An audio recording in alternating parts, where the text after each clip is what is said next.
Swayam Prabha. Digital India. Educated India.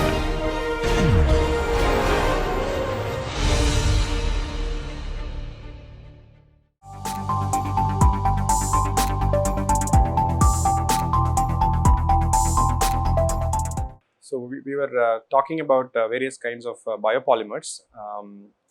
If you recall, we talked about cellulose from wood and sugarcane bagasse.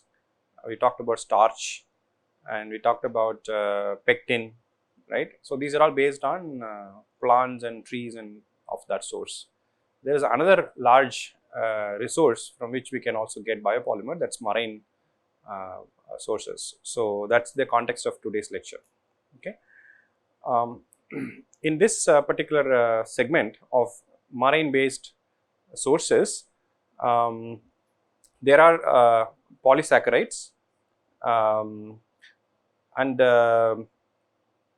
example could be like, you must have heard of this agar and agarose, alginate, wool-1 and sulfonated polysaccharides, which is basically carrageenan.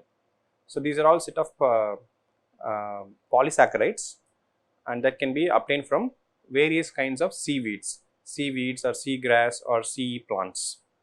Okay, we are going to see more of this in this lecture, and subsequently we will see others also. For example, in many of these crustaceans like crabs, lobsters and snail, other things, we can also extract another kind of polysaccharide called chitin and chitosan. And there are fish from which we can also get certain proteins like collagen, glycosaminoglycans and chondroitin sulfate, hyaluronic acids. These are all available from tissues and other waste from fish. So these are all different possible sources from which we can get polymers: seaweed, crustaceans and then fish. Okay, we can get polysaccharides, we can also get proteins. In doing all these things, we are actually using material that are not directly food. Okay, so therefore we don't affect food security. When we talked about starch, we said starch largely is coming from food products, okay, or food based materials, and we want to look at things that are not affecting food security. So then these are the examples. And when you look at any of this, we have to think about how do we extract them from the source, how do we purify them, what are the methodologies, and what are the chemical structure, because we know chemical structure is related to properties, so that's important. And then what kind of characterization we do, and then what are the characteristic features of these polymers. So these are the contexts within which we can discuss. So in this lecture, I will be talking about mostly the first aspect. In subsequent lectures, we will see other things also. Now, when you think about agar and agarose, so agar is basically a mixture of polysaccharides. These are found in cellular walls of a plant called red algae. Okay. If you remember, when we talked about pectin also said as a mixture of polysaccharides obtained in the found in the cell walls of plants and fruit peels, right? Similarly here, agar is a mixture of polysaccharides mostly found in the cellular walls of red algae. Okay, it's grown in ocean, and these red algae are actually called this agoraphytes, and they belong to a class called rhodophyta. Okay, so those are biological terminologies, if you like. And within this, there are a couple of members or family within this red algae groups, that is Gelidiciaceae and then Gracilariaceae. So these are the specific families within that group that are very abundant, contain abundant agar in this. Agar and agarose, these are very important because they can form gel at a very low concentrations. We saw pectin can also form gel, right? So similarly, agar and agarose are very hydrophilic polymer. They absorb a lot of moisture and they can make gel at a very low concentration. Okay, so generally, if you want to make gel, you have to really go to very high weight fractions or weight ratios to go to a gelling conditions. But a polymer which is highly hygroscopic, hydrophilic, can only form gel at a very low concentration, and agar and agarose are one such, and they become solid at room temperature. You can actually make them into a powder form.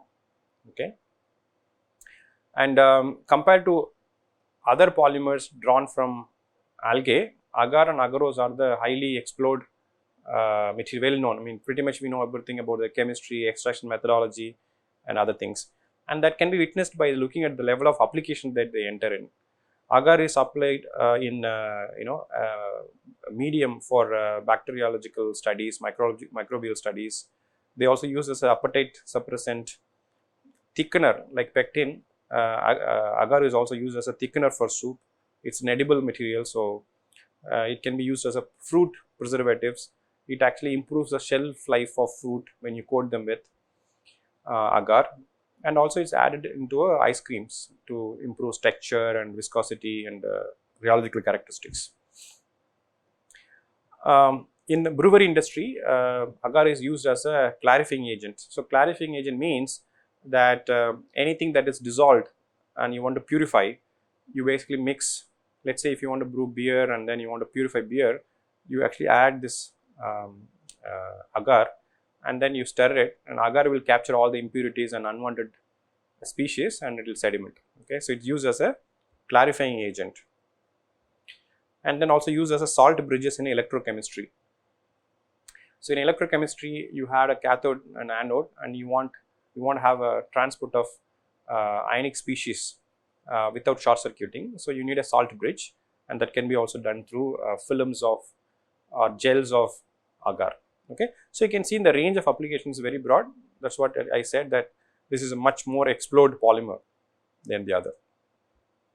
Now commercially, agar is abundantly extracted from various marine algae genera, like I already mentioned. This Gelidium, Gracilaria, these are two common, but there are also other things: Ceramium, Acanthopeltis, Pterocopladia. So these are all other genera of red algae, from which it depends on which coastal area you're looking at, where these are grown, etc., etc. Okay, so basically it's not like from one particular algae. There's a family of algae from which we can get agar and agarose from. Okay, this is just a brief introduction to agar. So now looking at the chemistry, since it's a polysaccharide, it's going to be having sugar, made up of sugar, and various other sugar linkage. So as far as agar is concerned, it's basically a complex mixture of highly water soluble galactine derivatives made up of linear and alternating 1,3 and 1,4 linkages. So what is 1,3 and 1,4? Suppose if I mark it here, so this is my carbon 1, this is 2, this is 4, 3, this is 4, this is 5, and this is 6, and similarly here this is 1, 2, 3, 4, 5, 6. Okay, so here you can see that there is a linkage between 1 and 4, and so this one I will link to the third carbon of the subsequent. So this also will connect to the first carbon of the subsequent sugars. So basically you have a linkage going between 1,3 and 1,4 linkages. And if you look at the chemical name, the repeating units of this agar is basically composed of two kinds of molecules. One is this 3,6 anhydro alpha L type galactopyranose, and the other one is the beta D galactopyranose. The chemical structure is shown here.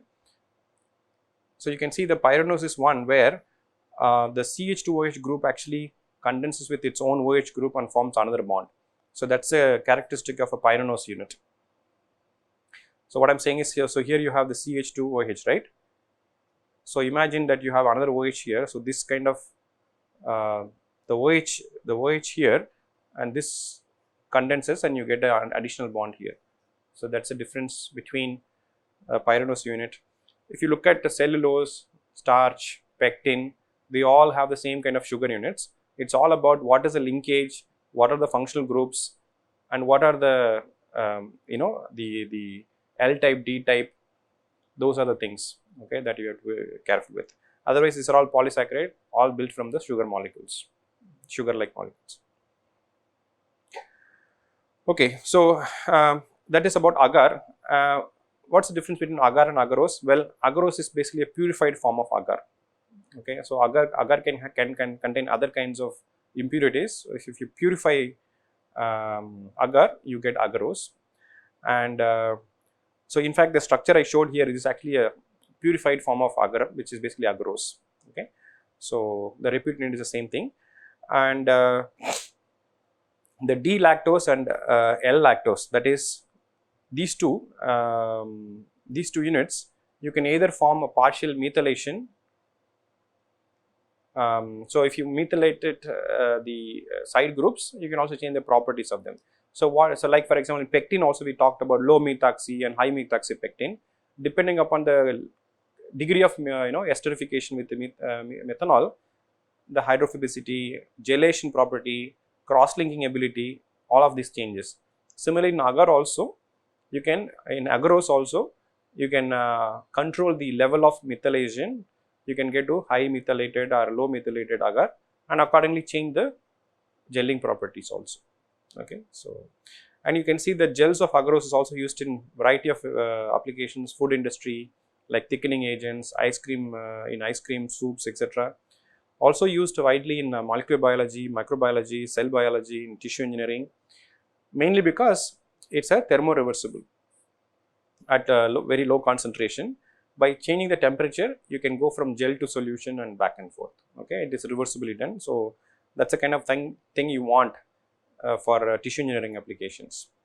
And as I said, they can form gel at a very low concentration. They are biocompatible because they are based on seaweeds. They can hold very high amount of water.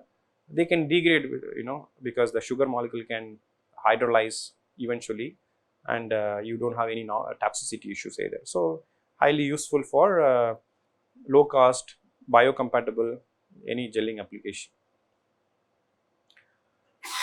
So now if you think about extraction, so this schematic kind of tells you a common methodology of extraction.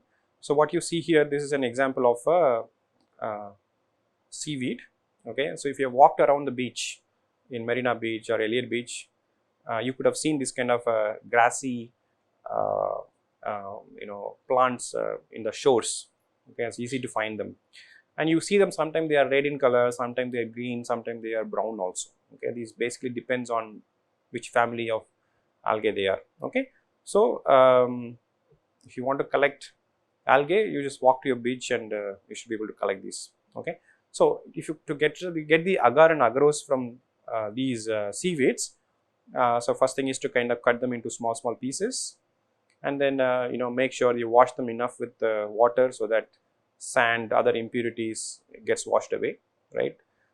Excess salt, sand, other impurities will go away, and then it is actually dried in an oven over 100 degrees Celsius over 24 hours. Okay, so you basically make a very dried leafy dried material. So then what you do, the first thing we do is to treat them with an alkali solution like 6% NaOH.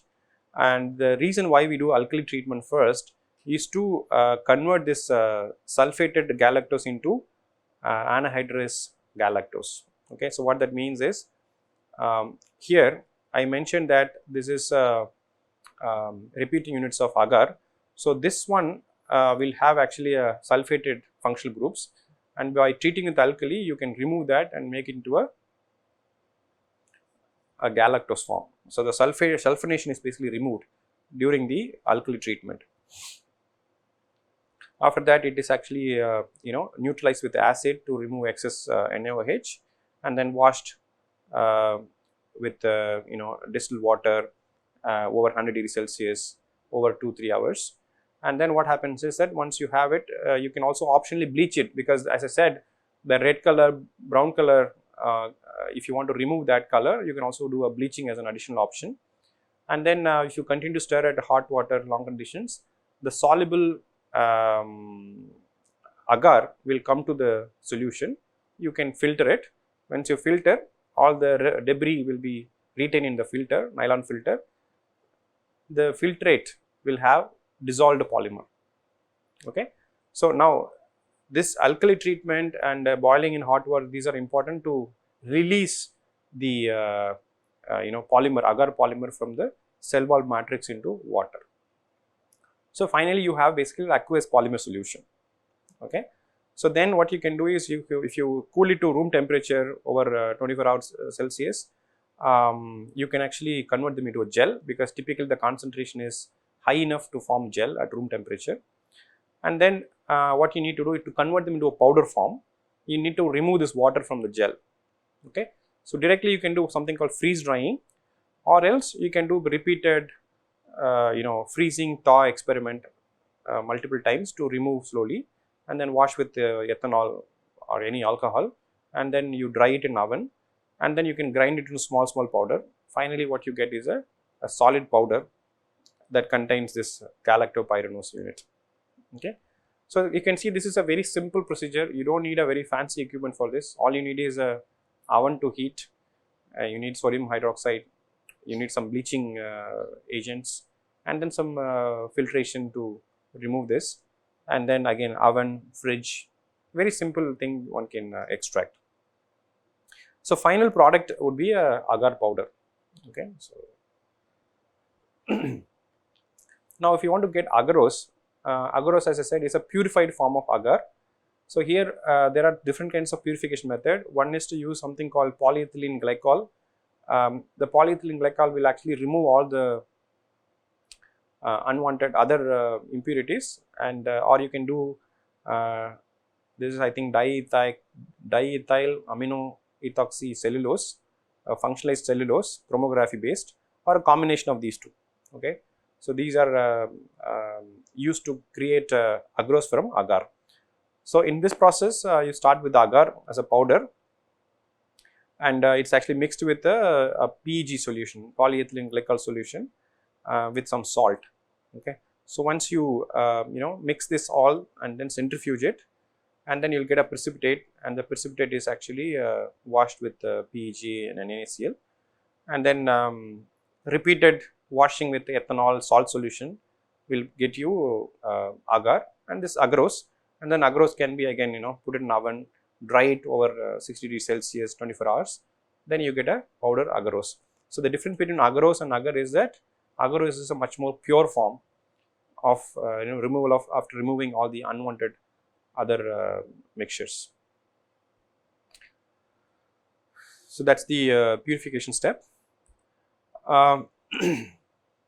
So whether you make agar or agarose, again you have to follow a particular set of characterization methodologies to be able to understand whether what we have got is a right polymer or not. The standard method, we have discussed this long time back, that we do FTIR to be able to find what are the functional groups in the backbone and the side groups. As we know that each chemical groups and bonds have a particular vibration frequency in IR, and by looking at the fingerprints and matching with standard, you can know whether the backbone has a sugar units, CO bond or OH bond, methyl group how much, sulfate group how much, all that you can get. Or you can also do something called carbon NMR, that will also C13 NMR can also tell you about the chemical structure. And the polymer that you get can be of different molecular weights. It depends on how you extract it, what are the sources, and the processing conditions. Okay, so in any case, we need to find the molecular weight, and you can do what is called this gel permeation chromatography, and through which molecular weight can be obtained.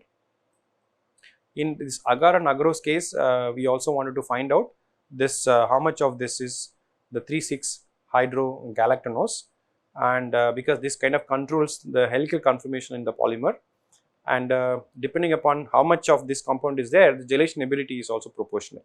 So that you want to quantify by colorimetric method what is the percentage of 3,6 anhydrogalactose content in this purified polymer.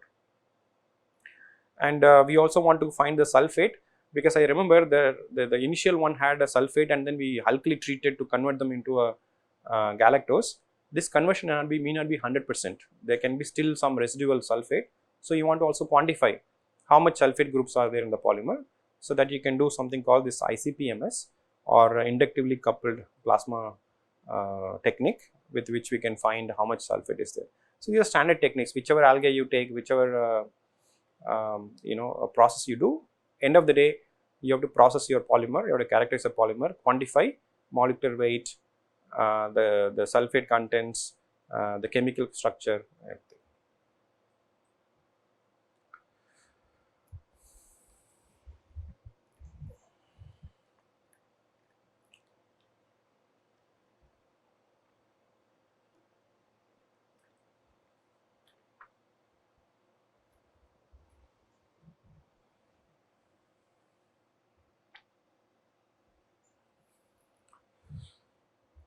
The second system that we want to look at is this alginate, or we call this a sodium alginate. This is also one of the widely used polysaccharide sourced from seaweeds. So alginate is a generic term for alginic acid based salts, typically with sodium or potassium. So these are anionic polymers, okay, because it contains this acid group COH, and these are highly water soluble and they are natural polymers, okay. And we saw that agar and agarose, these are from red algae species, whereas alginate come from brown algae species, and they come from the genera of Laminaria, Macrocystis. I'm not going to read all the names, okay. So I'm learning more biological terms in this course than ever in my life, so a lot of new terminologies.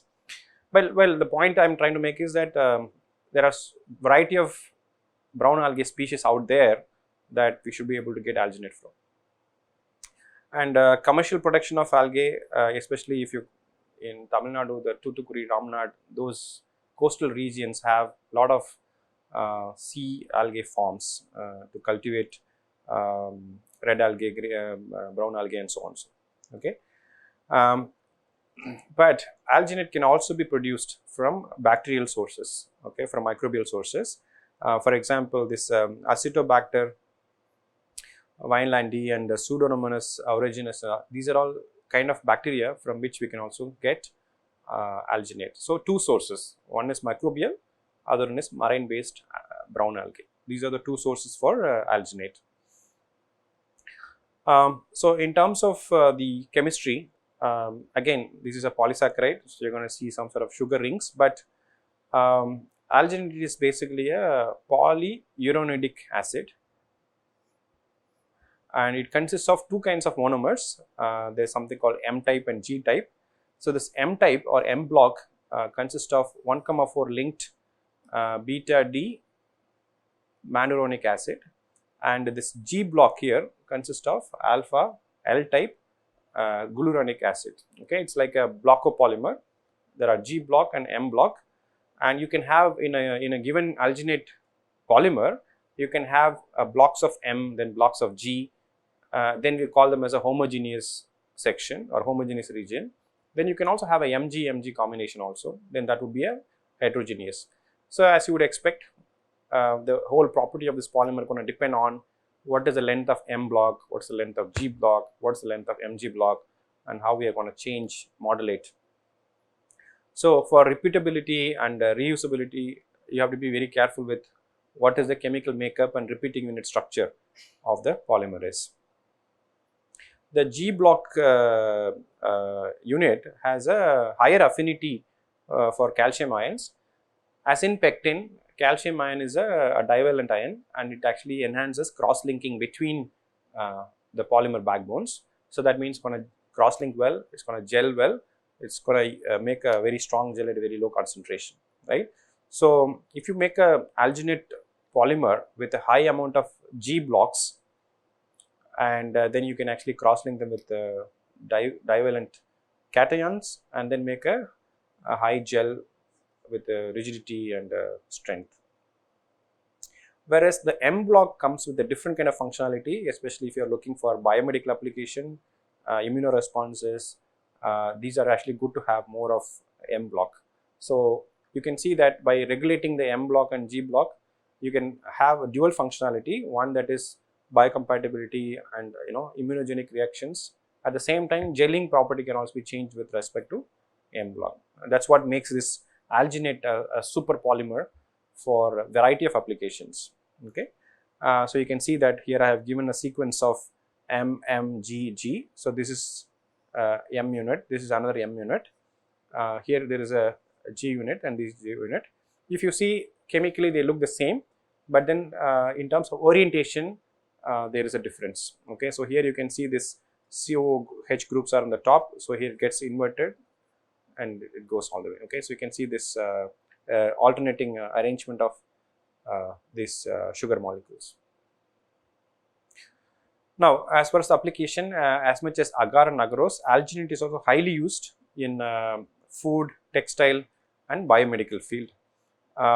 In textile, you can actually make into a fiber form. You can actually extrude them into a, you can do something called solution spinning or melt spinning, draw them into a fiber, and then you can make a non-woven applications, knitted fabrics, highly useful for biomedical application like wound healing patches, dressing on you can make. It's also used as a skin grafting for plastic surgery, wound healing dressing, drug delivery. You can actually encapsulate active compounds, pharmaceutical active compounds, and then this gel will slowly release them into things, dental printing materials, and then various scaffolding, tissue scaffolding applications. And in food, like agar and agarose, in food also they are used as a stabilizer, thickener, gelling agent, and film forming component to give a good texture for the food products. So highly useful for food, biomedical and also textile applications. So you can see that this is a brown seaweed. So the extraction method is also very simple like agar. Again, you kind of cut them into small pieces, wash to remove all the impurities, sand and salt and other debris, cut into small pieces and again dry it into smaller pieces. Okay, so drying condition can be overnight or over day, 1 day over 60 degrees, and then this is converted into small powder, and then this is actually treated with mild acid, sulfuric acid 0.2 N, and then you do the same set of filtration and all the mild acid treatment will actually get the polymer very soluble in water, and that's what goes in, and then the debris is removed by filtration. Then you can actually treat with sodium carbonate, neutralize it, and then you can wash with ethanol, same procedure like before in red algae. Store it in oven, heat it, and then finally you should be able to get filter it and then get into a powder form like before. Okay, that's about extraction of alginate. Now we can go on to other kinds of polymer, but again you are going to see the difference going to be what species, what is the source of algae, and the extraction methods are mostly the same. Either you do with the alkali treatment or acid treatment. The filtration is the same, drying, granulating into powder form, those things are very similar, but I am just giving few other examples. So carrageenan is also a very important red seaweed based biopolymer. They also comes under I think about 5 variety, but I think 3 of them are very commonly used. This kappa carrageenan, iota carrageenan and lambda carrageenan. These are different in terms of their molecular structures. And then there is something called fucoidian. It's obtained from type of brown seaweeds. Again, the family of seaweeds can be obtained from literature, and you can see the color is very brownish here. And there are also again type 1, type 2 fucoidian, and the structures are here. You can see here you get a methyl group here. Okay, but here you have this kind of sulfonated groups. Okay, so the basic backbone unit is the same. This functional, the side groups, whether they are ionic or not, whether they are methylated or not, that's what makes a difference. Then there is something called a green sea lettuce. The species name is called Ulva lactuca, and You can also get, this is an upcoming polymer, not much research has been done here. So you can look at this ulva as a green sea lettuce from which this ulva polymer is purified, and it has a very complex structure. It has glucuronic acid, rhamnose sulfate, iduronic acid. There comes under 2 different kinds of structures. Okay, and again there are, again if you look at literature, you will see a lot more similar polysaccharides from various seaweeds. So now what it means to us in terms of bioplastic, well, it seems mostly the applications are already there, predominantly for food applications as a gelling agent in fruits, jam, ice cream, soup, and etc. Mainly as a rheology modifier or a thickener. But there is also a possibility of converting it into film and use it for packaging application, for example, food packaging, because it's coming from a natural source, and if it comes to in direct contact with food, it's not going to cause any issue. So there's a lot of work being done on agar based, not only agar based, various other carrageenan and alginate based films. You will see plethora of review articles on food packaging applications using this one. So I think we can't possibly enumerate all the possibilities here. So I will leave it to you these kind of reviews from which you can see what are the formulations, recipes with which people have made edible films for food applications, food packaging applications using these polymers. This is another paper. What they have done is they looked at all the paper that is done based on agar, not just agar alone. Agar is mixed with various other things. It could be mixed with, let's say, cellulose, pectin, starch, or other polymers like chitosan, chitin, or it could be added into some sort of filler, cellulose nanocrystals or nanoparticles, silver nanoparticles, or it's added with some plasticizers like sorbitol, glycerol. So there are so many formulations one can make depending upon what is the need. So here an attempt is made to compare the performance of agar based films with respect to commodity polymers. Okay, so here what is being plotted on the x-axis is the elongation at break. So elongation at break means you take a small strip, measure its initial length, and then give a uniaxial tensile load, okay, and it will expand until it will break. I think we also showed some video in the past how to measure elongation at break. So you pull long enough, at some point of time it will break. You measure the final length just before it breaks. So the ratio of the maximum length it achieved before it broke versus the initial length, that gives you what percentage it has elongated. If you take an LDPE film, you can pretty much elongate 1000 times its initial length. It's highly elongatable. Whereas other films like pectin and these are very brittle polymers, so they'll break within 2x or 3x, right? Then the y-axis we have tensile strength. So how much stress, stress it can actually hold. It's important for what kind of application you're going to look for. It's given in the units of megapascal. So if you see the LDPE or polyethylene in general, they basically are on the right hand side of the corner. That means they have very high elongation, or also they have very high tensile strength. Okay, so that's what they offer. And then there are a set of polymers here which has a very high strength but a very low elongation at break. That means they are actually brittle. Okay, now agar basically has this sort of domain. These are all not pure agar films. These are all agar films that are reinforced with the fillers, plasticizers, other polymers. Okay, so and here they see that there's one point here somewhere where the performance of agar film is comparable to that of ABS polymer. Okay, and then if you look at here, you have this one. I think this must be the TP8. This must be thermo. Okay, I don't know what TP8 is.